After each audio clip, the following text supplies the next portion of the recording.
Thank you, Joni, for that introduction, and thank you to Covia for helping to host this, along with a number of other key business organizations. Let's give them a big hand.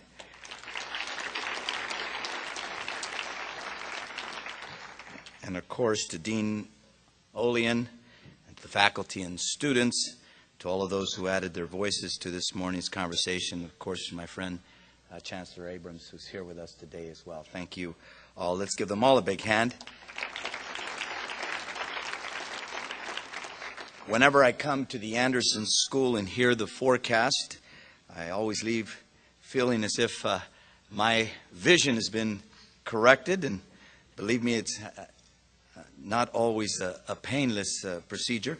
Who was it that first called economics the dismal science? That description certainly doesn't apply to anyone in this room. On the contrary, in my experience, economists know how to have a good time.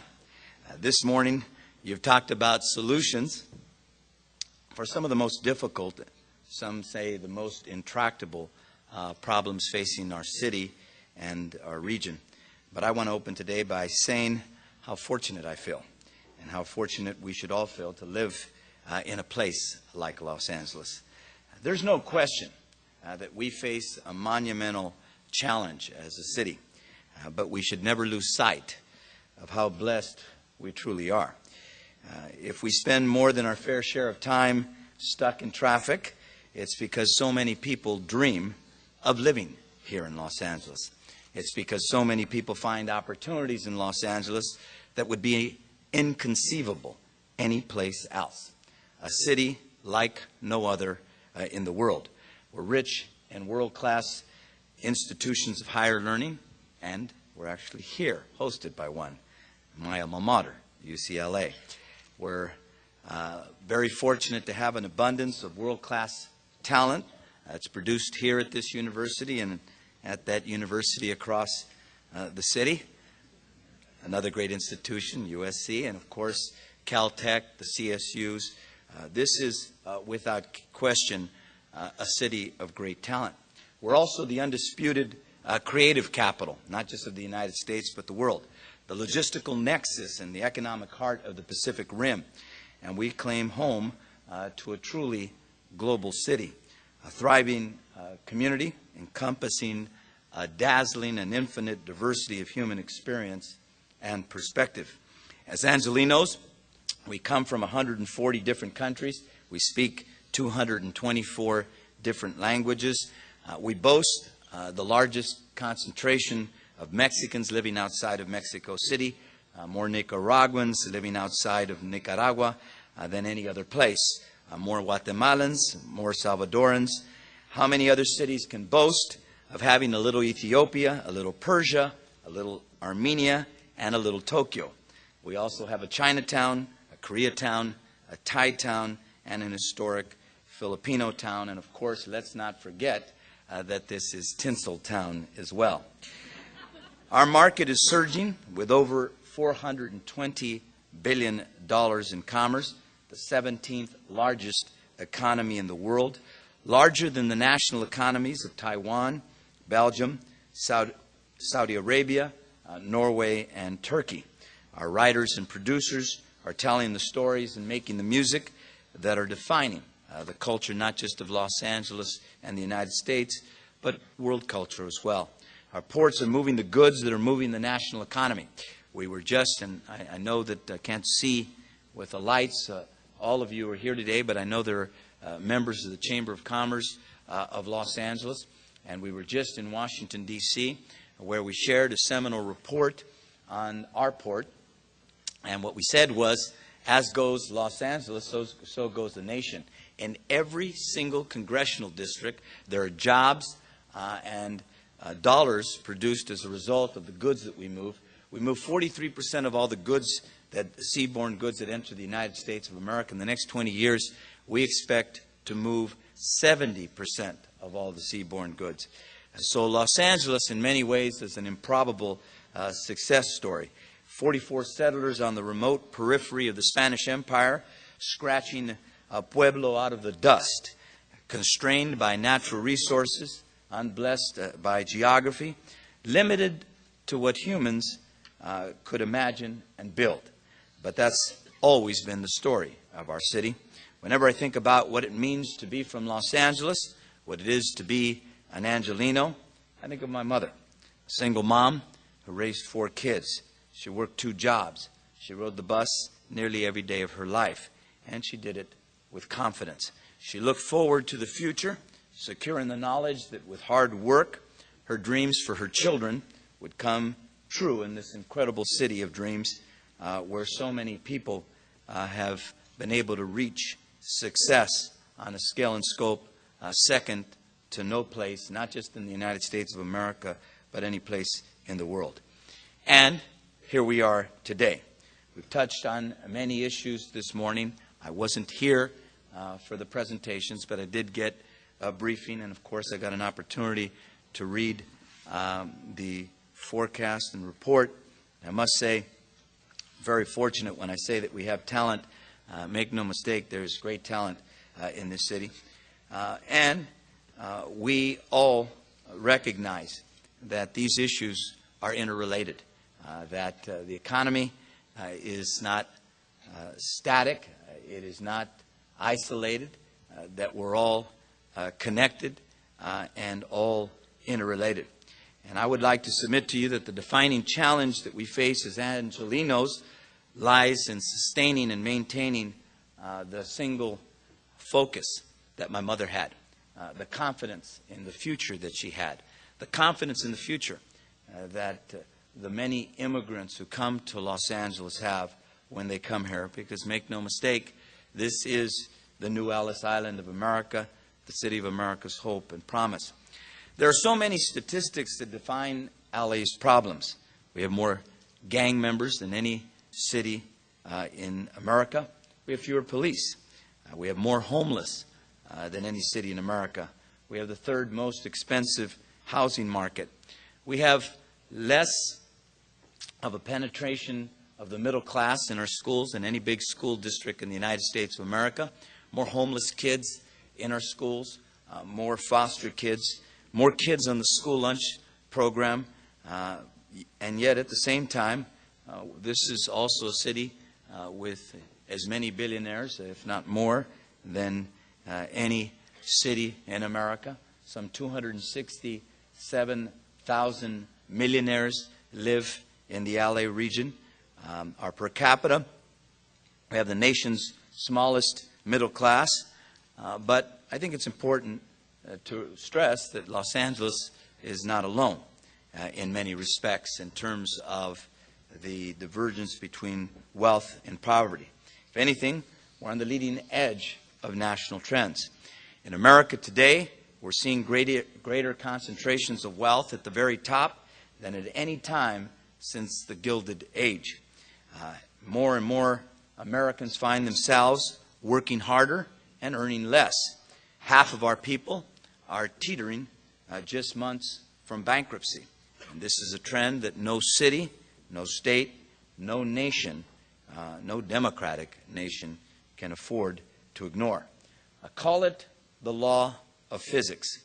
Things implode when you lose the middle. The economic ladder ceases to be a ladder at all when there are no rungs connecting the top to the bottom. And so I believe that our central challenge as a city lies in imagining and building a future where more middle-class families can flourish and grow, and where more of our people reach the middle class. First, that means broadening the opportunity base. It means insisting on great public schools. Now, for some of you, you've heard me say almost ad nauseum about why we need to focus on these schools. Take a good look at me. I don't live in East LA, by the way, any longer. I live at Getty House. And before that, I didn't live in East LA either. But you look at me and the success that I've been able to enjoy. My sister's a Superior Court judge. My brother's a commodities broker. My other sister runs the largest community health clinic in Los Angeles. We've been able to achieve the success that we achieve because we can read and write. because my mother made education her #1 priority. We, every one of us, the single moms, the single dads, the business leaders, the educational leaders of this city, the political leadership of this city, have got to come together because we're in it together. We've got to say that my son, thankfully, and feel very blessed, just got accepted to Princeton. And I say to people, I almost feel bad because I know that there are kids in our schools today that won't make it to college, that won't make it to a better life, and they're every bit as smart as my son, every bit as capable, but we're not going to succeed as a city. We're not going to build the middle class if we're not focused on changing the paradigm of failure in our schools. And so if it's ad nauseum for some of you, so be it. I recognize, and I don't need a crystal ball to understand that. I look at my own life experience. I can't see everybody, but I know there are many stories of success in this room today. Without a public school system, which has always been the bedrock of our democracy and the vehicle for opportunity in America, LA will never achieve its greatness as a global city. We will never move people to the middle class. You talk about a redistribution of wealth. The only way that happens is when you can read and write and you can engage in a global economy that's predicated on information and on intellectual capital. And so, as many of you may have noticed, we come to elections in May. And whatever the outcome, I want to be absolutely clear. I intend to work hand in hand with this with a new school board and with the superintendent to lead the fundamental changes that we need in our schools. I don't care what data you accept. Together we can't accept a status quo where between 1/3 and 1/2 of our children will never wear a cap and gown. Good schools are the ladder and lifeline of economic mobility. And we have to do more. We have to insist on state and federal policies to support cities. I don't care if you're a Democrat or a Republican. I love being mayor of this city because I don't have to be either. I could be a nonpartisan leader. But let me tell you this. There's been a failure over the last decade, for sure, but even over the last 40 years to really invest in our cities. The bankers that are here can tell you that 88% of the wealth that's generated in America is generated in our cities. And the federal government has failed over the last 40 years, but especially over the last 7, to really invest in cities, invest in infrastructure, invest in highways, invest in schools, invest in public transportation in a way that we need to grow the economy, in the way that we need to attract good jobs, in the way that we need to have the people who have the wherewithal to do those jobs. And so we have to insist on a greater investment on the part of the federal government. Investment in universal pre-K, funding for the Leave No Child Behind Act, and not just platitudes. Investments in college savings and lifetime learning accounts. If we want to build the middle class, we have to understand it's about education, K through 12. It's about the community colleges. It's about investment in our institutions of higher learning. I went to UCLA at a time when the state was investing in the UCs at a level that we no longer even closely reach. The state, the federal government, all of us have to invest in America again. That starts with schools. That starts with community colleges, the CSUs, public institutions like the great one that gave me the opportunity to be here today. In addition, we've got to invest in housing. We look at the LA situation today, 3rd lowest home ownership rate in America. I've done 2 years running now, $100 million in the Housing Trust Fund. So that's $200 million. Of that, I also did $124 million for Section 8 vouchers to move homeless families out of housing. Of the $200 million, $100 million is going for housing for homeless with permanent services. And yet, it's a drop in the bucket. I said here last year that this city has to invest in affordable housing. And when I say affordable, I'm talking about housing not just for the very poor, but if you're a firefighter or a teacher, if you're a nurse, if you work for the city or the county, you can't afford to buy a home in Los Angeles, when the median price for a home is somewhere around $550,000. We're going to have to invest in housing. We need help from the federal government. We need assistance, and we passed the bond at the state level. But we're going to have to invest in this city and in the issue of affordable housing if we're going to address the need for working families, for the middle class to be able to have a piece of the rock. I don't mean to pick on the bankers, but I saw one of my friends here today who presented to you a few minutes ago. Look, what is the number one way? It's the way I've created and I don't have much wealth, but what's the number one way for most people to create wealth in America? They buy a house. I mean, most of us, excuse me to the CEOs here, but most of us, we buy a house. We buy a house, and that's our little piece of the rock, and then you buy a second one, and you get a little rental. That's where it starts. You can't create wealth without home ownership in America. And, if the middle class can't buy a home here, they won't live here. And that's why it's so important. So we've got to commit ourselves to investing in affordable housing, commit ourselves. I've said that I'm ready and willing to go back to the voters with a bond for affordable housing, a $1 billion bond. We got close last time around, but not close enough. We've got to continue to knock on that door, because without those kinds of investment, without the leveraging of capital that brings, because $1 billion for affordable housing brings almost $3 billion in the leveraging that you could bring for new housing. We've got to do it. It's the only way we're going to address homelessness in Los Angeles. It's the only way we're going to address the affordability crisis. And so make no mistake, we face a dim and divided future as a nation if we allow the defining dream of home ownership to become a privilege of just the affluent. And I know the people who live here and are working here, many of us couldn't afford to buy our own home today. Our kids couldn't live in the neighborhood we live in. They just can't. And in order for them to buy a home, we have to help them. And so in addition to our help, we need the help of others as well. And this bond could go a long way to helping us do that. But we also need to build smart, and I know that you've talked about that. In your report, we need to build in areas like our downtown core that have been traditionally overlooked.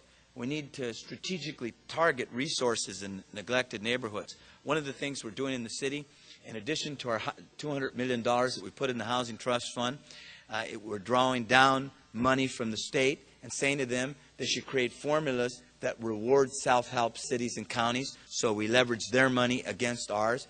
We're using our pension funds, no pun intended, we're using our pension funds to invest in affordable housing, bringing in the private sector, connecting it with our Affordable Housing Trust Fund, and now trying to bring STRS and PERS with us. So we're starting to leverage investment. There are a lot of banks here today. Your participation in this effort begins to help us leverage affordable housing in a smart way. You've heard me talk about smart growth. Well, we need to reimagine what the city looks like. Build the 24-hour communities where people live, shop, and commute to their jobs without spending the equivalent of 2 entire work weeks a year stuck in traffic. Some people are critical of that. Not downtown. They get it there.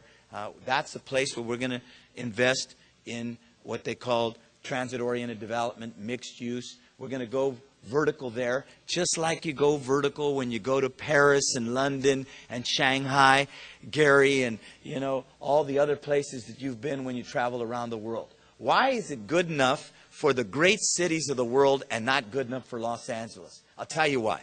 Because here we too often respond to 10 people who are against something.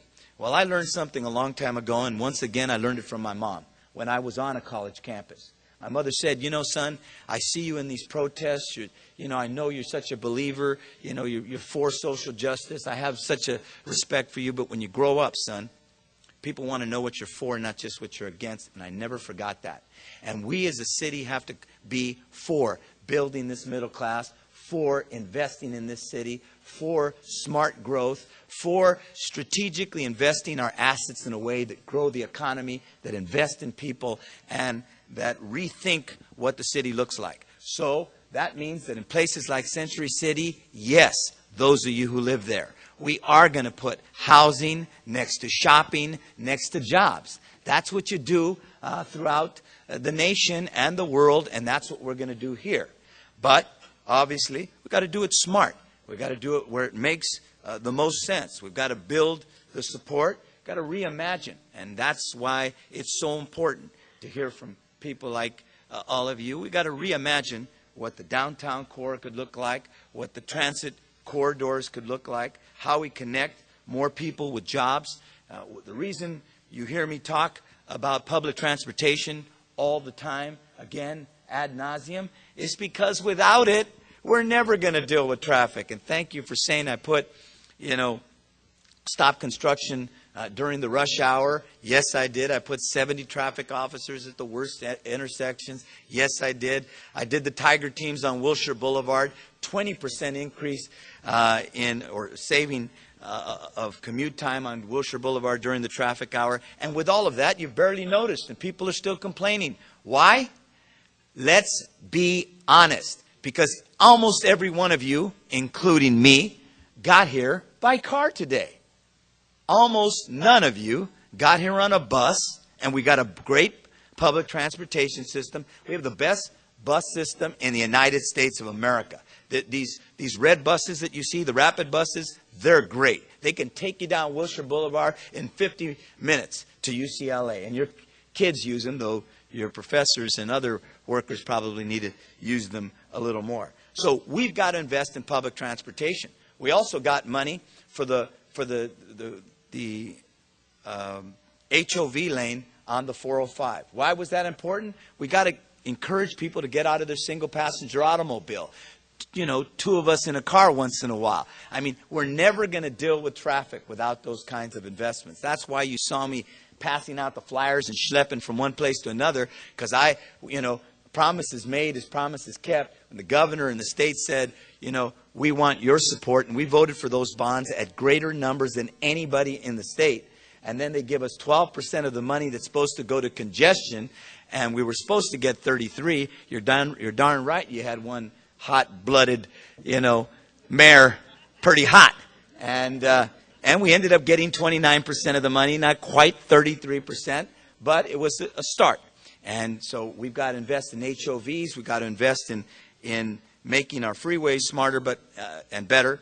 But we also got to invest in public transportation. We're building the exposition line from downtown to Santa Monica. Very important. It'll start from downtown to Culver City, the first phase. Be finished by 2010. The GOLD line to East LA. It'll be finished by 2010. We opened up the Orange Line. We're looking at another north-south corridor for a busway.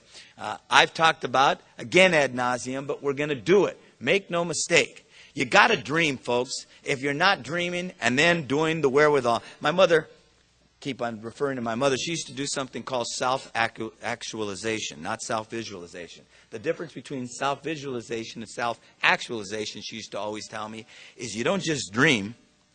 You have a vision of where you're going, and then you work hard every day to get there. You don't just dream. And so when you hear me dreaming, I'm not just a dreamer. I'm rolling up my sleeves. I'm engaging the city. And I'm saying, yes, we're going to build a subway to the sea because we have to. There's just no other way around it. Now, we're not going to get there overnight. I've been mayor not 2 years yet. It's 21 months. And I would have liked to have done everything in the first 30 days. But that's not the way it works. You've got to engage people. You've got to build consensus. You've got to draw down dollars from the state, the feds. You've got to deal with the fact that in this city, when I became mayor, we had a budget deficit of $297 million. And the business leaders who are here know you can't operate when every day you're writing a check that's getting you farther and farther in the red. Now, I'm a Democrat and proud of it, a progressive, but I understand this as a dad. My son can't go to Princeton if mom and dad can't pay the bills. That means we can't loan ourselves use a credit card as we've been doing. So we're going to have to live within our means in this city, while at the same time growing efficiently and providing as much of the resources as we can. Speaking of resources, one of the things you've heard me talk about, and I noticed in this report today, look, the country, everybody gets it now. Democrat and Republican again. I mean, all those people that had their heads in the sand and said that global warming didn't exist. I mean, come on. You don't have a scientist here at UCLA, Caltech, SC, Stanford, or any college in California that is still maintaining that this climate isn't getting hotter and that climate change is having a tremendous impact, not just on the climate, but on the economy and on the quality of life of our people.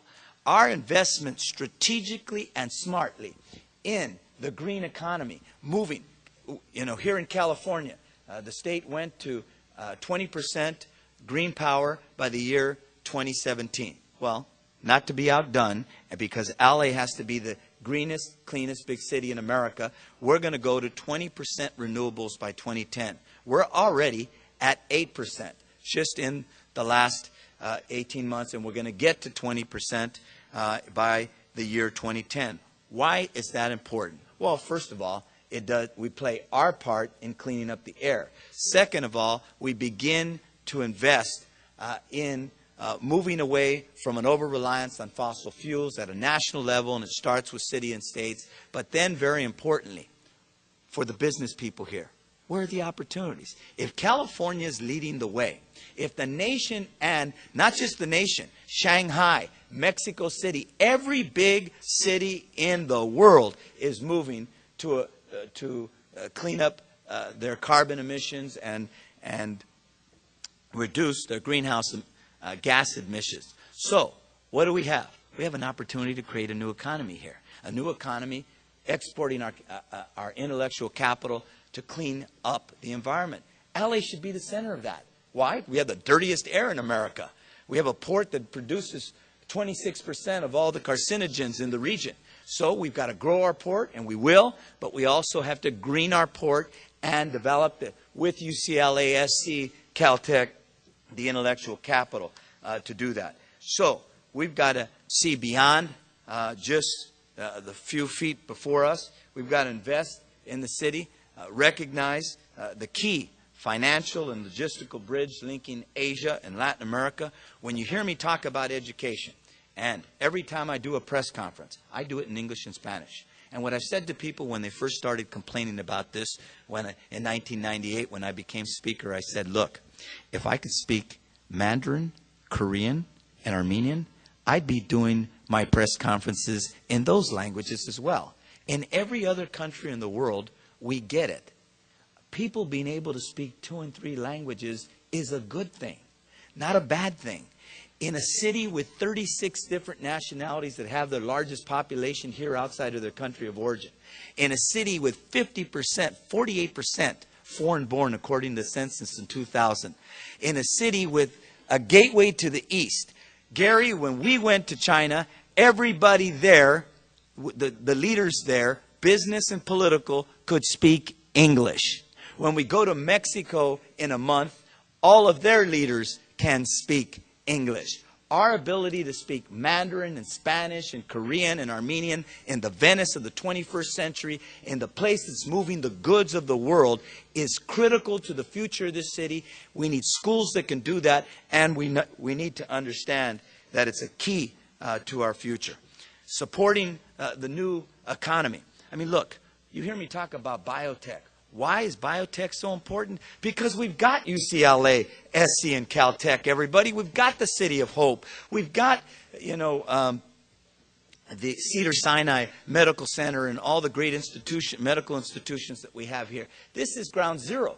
we have to grow that economy. We have to invest in the intellectual capital here. I was at Cedars-Sinai to announce $75 million of an investment in biotech. Why? Because it's a job creator. And the important thing about biotech and biomed, you don't need a master's or a doctorate in biotech or in biology to be able to do that job. A lot of the people that do it have, 2 years in college. So these are great jobs for the new economy. We've got to focus on that. In a city that speaks Spanish the way we do, with 48% of the city who are Latino, this should be the capital of the Spanish language media and entertainment. It shouldn't be Miami. And you're going to see us competing. Now that Univision was purchased by a group of people who live in Los Angeles as well, we've got to rethink, where the Spanish language media should be centered. It should be centered here. This is the city where it should be. And we've got to focus our economy to bring them in. The entertainment capital. We just had a press conference, 2 weeks ago, where we talked about 455,000 jobs in the creative economy. Not just entertainment where, music and film, not just them, but fashion and the graphic arts and all of the related industries. This is the town where we should be growing the confluence of the creative economy. The town where we should be merging the digital economy with entertainment and moving smarter to a city that is focused on the jobs of the 21st century. So finally, let me just say the ports. When I mentioned that the ports are such a critical part of the future, we're moving 43% of the goods into the United States through our ports. We're scheduled to move 70% of the goods in the next 20 years. There's an industry called logistics, which is the industry, the business leaders understand, is the industry of the movement of goods. Again, these aren't jobs that require, a master's. They're not they're jobs that require high school education, maybe a year or two of college, some of them. Jobs that are growing in the pay at manufacturing level rates, not $9 an hour, but $15 and $20 an hour and more. And so investing in logistics, investing in commerce and moving those goods is a key to the future of this city. So I want to acknowledge all of you here and the UCLA Forecast for the work that they did. So much of what you talked about in this report are things that we're focused on, things that we need to do better, things that we need to build public-private partnerships about. We need to be the city that's not just the manufacturer of ideas and culture, but a city focused on recognizing that the diversity of this city is our competitive advantage, that the great institutions of higher learning like UCLA are an asset and a foundation for the creation of wealth in an economy that's so focused on intellectual capital and on the understanding that only together, when we understand that we're interrelated and working together, focused on the future, imagining what that future could look like, building on our assets, can we truly be a place where we're moving the middle class to its rightful place as the foundation of our city. Thank you so much. It's great to be here with you. And again, I want to thank all of the folks from the UCLA Forecast. Thank you.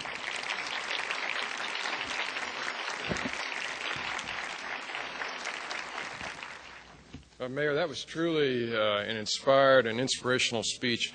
If I could think of a summary of today in a single word, the word would be community. And that's a reference to the fact that our solutions will come first and foremost from the recognition that we're all part of the same diverse family. And there's no individual in Los Angeles who better represents the community spirit and community action than our Mayor Antonio Villaraigosa. So we are honored by your presence and we are blessed by your leadership. Thank you very much.